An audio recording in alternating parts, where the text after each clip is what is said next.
नमस्कार, आप देख रहे हैं टारगेट विथ हिमांशु। पूरे देश के बीएड शिक्षकों के लिए ब्रिज कोर्स करना अनिवार्य है। ब्रिज कोर्स में आपको अलग-अलग मॉड्यूल में स्टडी करना है, उसका पेपर देना है। मॉड्यूल 521 अलग-अलग खंड में बँटा हुआ है। खंड 1 में कल आपने यूनिट 1 देखा था। आज हम अगले यूनिट पर चर्चा करने वाले हैं, जिसमें औपनिवेशिक काल में प्रारंभिक शिक्षा किस प्रकार की थी और आज़ादी के बाद क्या-क्या उसमें परिवर्तन हुए, हम इसको पढ़ेंगे। इसमें जो महत्वपूर्ण खंड हैं उन पर हम अलग से स्टडी करेंगे, लेकिन अभी हम इसको देख लेते हैं।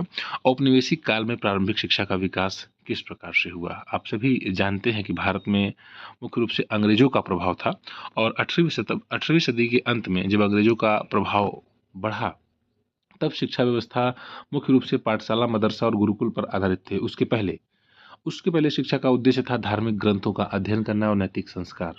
लेकिन जो अंग्रेजों ने अपना शासन शुरू किया, जो उन्होंने शिक्षा देना शुरू किया, उसमें उनके अपने निजी स्वार्थ थे। उन्होंने प्रशासनिक और राजनीतिक हितों के अनुसार उसमें परिवर्तन किए और इसके परिणाम स्वरूप यह हुआ कि जो प्रारंभिक शिक्षा की दिशा है, वह पूरी तरह से बदल गई। उनका उद्देश्य क्या था? जो अंग्रेज थे, उनकी द्वारा जो शिक्षा प्रारंभ में दी जा रही थी, उसका उद्देश्य ये था कि जो आर्म कर बच्चा है, बड़ा होगा तो वो उनके लिए क्लर्क या बाबू तैयार कर, मतलब कि प्रशासन के लिए क्लर्क और बाबू तैयार करना और भारतीयों को अंग्रेजों के शासन का वफादार बनाना। ईसाई मिशनरियों के माध्यम से धर्म का प्रचार करते थे, अपने अपने आप को श्रेष्ठ साबित करना और जो भारत की संस्कृति थी उसको हीन भाव से वे देखते थे। तो मुख्य रूप से वो जो भी उनकी शिक्षा पद्धति थी, वो अपने आप पर केंद्रित थी, अपने ज्ञान पर केंद्रित थी। भारतीय शिक्षा का लगातार उसमें पतन हुआ और अपने आप को बढ़ाने का प्रयास किए। प्रारंभिक शिक्षा की दशा अगर आप करें, तो अंग्रेजों के आने से पहले क्या था, गाँव में पाठशालाएँ चलती थी, स्थानीय पाठशालाएँ चलती थी। बच्चों को पढ़ना, लिखना और गिनती सिखाई जाती थी। उच्च वर्ग के बच्चे संस्कृत, अरबी और फ़ारसी पढ़ते थे। लड़कियों की शिक्षा लगभग न के बराबर थी, बहुत कम थी। और औपनिवेशिक काल में शिक्षा संबंधी प्रमुख पहल क्या हुए, इनको देख लीजिए। वारेन हेस्टिंग्स के काल में 72 से 85 तक कलकत्ता में मदरसा की स्थापना हुई। वाराणसी में संस्कृत कॉलेज की स्थापना हुई 1791 में और उनका उद्देश्य था परंपरागत शिक्षा को बनाए रखना, लेकिन प्रशासनिक ज़रूरतें जो उनकी थी, उनको भी उन्होंने पूरी करने का प्रयास किया। उसके बाद मैकाले का मिनट्स ऑफ एजुकेशन 1835 में, जिसमें भारत में अंग्रेजी माध्यम से शिक्षा लागू करने की सिफारिश की गई और पश्चिमी ज्ञान को श्रेष्ठ बताया गया और जो हमारी पारंपरिक शिक्षा थी उसको कमजोर किया गया। परिणाम ये हुआ कि अंग्रेजी शिक्षा का वर्चस्व शुरू हो गया। वो डिस्पैच भी देख लीजिए 1854 में, जिसे भारत का शिक्षा का चार्टर कहा जाता है। प्राथमिक शिक्षा को स्थानीय भाषाओं में देने की सिफारिश की जाने लगी। विश्वविद्यालयों कलकत्ता, मद्रास, बम्बई की स्थापना की जाती है इस समय, ठीक है। और हंटर कमीशन, जिसे प्राथमिक शिक्षा को जनसाधारण की शिक्षा बताया। मुफ्त और अनिवार्य शिक्षा पर जोर दिया गया। स्थानीय निकायों को शिक्षा की जिम्मेदारी दी गई, लेकिन ये इसका लागू होना बहुत ज़्यादा जगहों पर लागू इम्प्लीमेंटेशन नहीं हो सका, ठीक है। ये कमीशंस अपनी रिपोर्ट देते रहे। उसके बाद सैंडर कमीशन की बात होती है 1917 में, इसमें प्रारंभिक शिक्षा की खामियों की ओर ध्यान दिलाया गया और शिक्षा को व्यवहारिक बनाने पर जोर दिया गया। इसमें भारतीय सुधारकों के योगदान की बात आएगी। देखिएगा, जो महत्वपूर्ण बिंदु हैं इन पर आपको अलग से डिस्कशन करना होगा। अगर एक ही वीडियो में सारी चीज़ें बताने लग जाएंगे तो वीडियो बहुत लंबी हो जाएगी और चैप्टर फिर आप कवर नहीं कर पाएंगे। तो ये जो महत्वपूर्ण चीज़ें हैं, आप अलग से भी इन पर प्रश्न बनता है तो वो अलग से हम आपको धीरे धीरे प्रोवाइड करेंगे। आप किसी भी चीज़ को देखकर मतलब कंफ्यूज मत होइएगा, ठीक है। राजा राम मोहन राय की अंग्रेजी शिक्षा और आधुनिक विज्ञान के समर्थक थे। ईश्वरचंद्र विद्यासागर ने लड़कियों की शिक्षा के प्रबल पक्षधर थे और महात्मा गांधी नई तालीमी, जो आपका अगला चैप्टर है, उस पर उन्होंने फोकस किया और शिक्षा को काम और कौशल से जोड़ने की उन्होंने वकालत की। औपनिवेशिक काल में प्रारंभिक शिक्षा की विशेषताएं यही थी कि असमानताएं व्याप्त थी। शहर और उच्च वर्ग तक ही शिक्षा आपकी सीमित रही, ग्रामीण और गरीब उपेक्षित रहे। लड़कियों की शिक्षा धीमी गति से बढ़ी, मिशनरियों और समाज सुधारकों के कारण ही संभव हुई। भाषाई बदलाव हुआ, अंग्रेजी का प्रभाव पड़ता है, स्थानीय भाषाओं का महत्व घटता है, व्यवहारिकता की कमी होती है, शिक्षा प्रशासनिक नौकरी तक केवल सीमित हो गई। राष्ट्रीय चेतना का उदय हुआ, जिसमें पढ़े लिखे भारतीयों में स्वतंत्रता और सामाजिक सुधार की सोच पैदा हुई। तो निष्कर्ष के रूप में अगर हम ये देखें तो औपनिवेशिक काल में प्रारंभिक शिक्षा का विकास दोहरे स्वरूप में सामने है। एक और यह शिक्षा ब्रिटिश शासन के हितों की पूर्ति के लिए थी, दूसरी ओर इसी शिक्षा ने भारतीयों में भी आधुनिक चेतना और स्वतंत्रता आंदोलन की नींव डाली।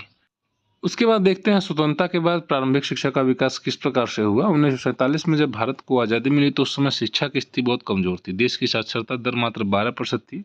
प्रारंभिक शिक्षा गांव-गांव तक नहीं पहुंच पाई थी और लड़कियों की शिक्षा की हालत तो और भी ज़्यादा खराब थी। इसलिए आज़ादी के तुरंत बाद सरकार की पहली प्राथमिकता यही रहेगी कि हर बच्चे तक हम बुनियादी शिक्षा को पहुँचाएँ और उसमें संवैधानिक प्रावधान भी किए गए। भारत में जो संविधान बनाया गया उसमें अनुच्छेद 45 में डीपीएसपी में यह कहा गया कि राज्य 14 वर्ष तक के सभी बच्चों को निःशुल्क और अनिवार्य शिक्षा उपलब्ध कराएगा। बाद में 86वां संशोधन 2002 में हुआ जिसमें शिक्षा को फंडामेंटल राइट बना दिया गया और अनुच्छेद 21 क में 6 से 14 वर्ष तक के सभी बच्चों के लिए अनिवार्य शिक्षा उपलब्ध करा दी गई। अब यह मूल अधिकार है। आरटीई एक्ट लागू किया गया, हर बच्चे को निःशुल्क और अनिवार्य शिक्षा सुनिश्चित की गई। शिक्षा सुधार और समितियों भी अलग अलग बनाई गई, जैसे राधा कृष्ण आयोग बनाया गया जो 1948-49 में। इन्होंने कहा कि शिक्षा में गुणवत्ता सुधार और उच्च शिक्षा पर इन्होंने जोर दिया, लेकिन बुनियाद मजबूत करने की भी सिफारिश की। कोठारी आयोग, इसने कहा कि देश को आगे बढ़ाना है तो प्राथमिक शिक्षा सब तक पहुंचाना जरूरी है और 6 से 14 वर्ष तक के बच्चों को मुफ्त और अनिवार्य शिक्षा की सिफारिश इन्होंने भी की। समान शिक्षा और अवसर पर बल दिया गया, 3 भाषा फॉर्मूला लागू करने की सिफारिश भी इनके द्वारा की गई। हम प्रमुख योजनाओं और नीतियों की बात करते हैं। राष्ट्रीय शिक्षा नीति 1968 में स्वतंत्र भारत की पहली शिक्षा नीति, मातृभाषा में प्राथमिक शिक्षा की सिफारिश की गई और विज्ञान और तकनीक शिक्षा को बढ़ावा दिया गया। उसके बाद राष्ट्रीय शिक्षा नीति 1986 में प्राथमिक स्तर को मजबूत करने के लिए ऑपरेशन ब्लैक बोर्ड शुरू हुआ। हर स्कूल में शिक्षक ब्लैक बोर्ड और न्यूनतम सुविधाएं को सुनिश्चित करने की बात की गई। महिला सुरक्षा और महिला शिक्षा और पिछड़े इलाकों पर जोर दिए जाने की भी बात की गई। उसके बाद सर्व शिक्षा अभियान 2001 लागू हुआ। उसका उद्देश्य था 6 से 14 वर्ष तक के सभी बच्चों को निःशुल्क और गुणवत्तापूर्ण प्राथमिक शिक्षा पहुंचाना। लाखों नए स्कूल खोले गए, शिक्षकों की भर्ती की गई, प्रशिक्षण किया गया। ड्रॉप आउट रोकने के लिए मिड डे मील जैसी योजनाएं बनाई गई। मिड डे मील योजना जो 1995 में बनाई गई, उसका विस्तार किया गया 2001 में। बच्चों को पौष्टिक भोजन उपलब्ध कराकर नामांकन और उपस्थिति बढ़ाया गया।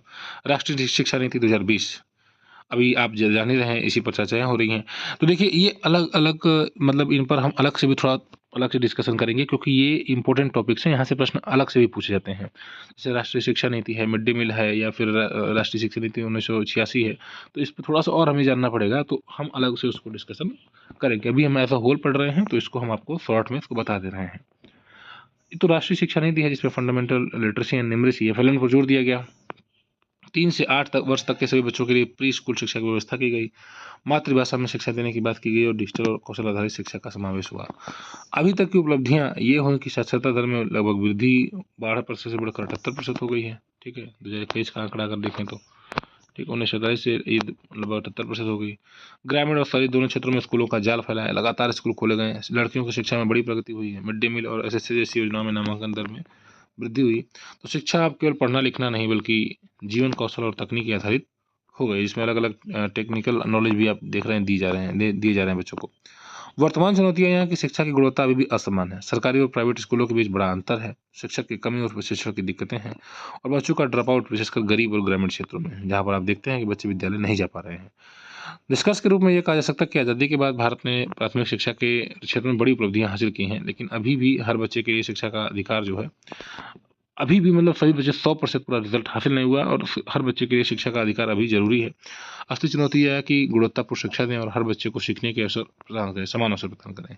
नई शिक्षा नीति इस दिशा में एक मजबूत कार्य कर रही है। ठीक है, तो फिलहाल के लिए अभी तो हम इस टॉपिक में इतना कवर कर लेते हैं। ये इतना हमने रफली कर लिया। अभी आगे हम और जो कंटेंट आएंगे धीरे धीरे हम आपको प्रोवाइड करेंगे। स्टडी मटेरियल्स बना रहे हैं, अलग अलग जो चैप्टर्स हैं उनका आपको प्रोवाइड करेंगे।